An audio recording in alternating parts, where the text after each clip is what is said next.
ఇప్పుడు ఆ శివలింగము ఒక గుర్తు. ఏమంటే అది ఒక గుర్తు అయితే దానికి శక్తి ఏం లేదు, అది ఒక గుర్తుగా మనం పెట్టుకున్నామంతే తప్పించి అది నిజంగా శక్తివంతం కాదా అని మీరు అంటారేమో. శివలింగానికి ఉన్నటువంటి శక్తి అసలు లింగ స్వరూపంలో ఉంది. ఎందుచేత అంటే శివలింగం ఎలా ఉంటుంది, ఇలా ఉంటుంది కదా, గుండ్రంగా ఉంటుంది. ఇప్పుడు ఇలా గుండ్రంగా ఉంది అని నేను అన్నాను అనుకోండి, శివలింగం ఇంత ఉంది, ఇంతదైతే అప్పుడు అందులోకి పట్టేవి ఇంకొంచెం పెరిగాయా?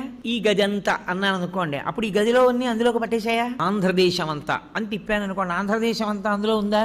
అలానే తిప్పుతూ ఈ బ్రహ్మాండం అంతా అన్నాను అనుకోండి, ఇప్పుడు ఈ బ్రహ్మాండం అంతా ఎందులో ఉంది?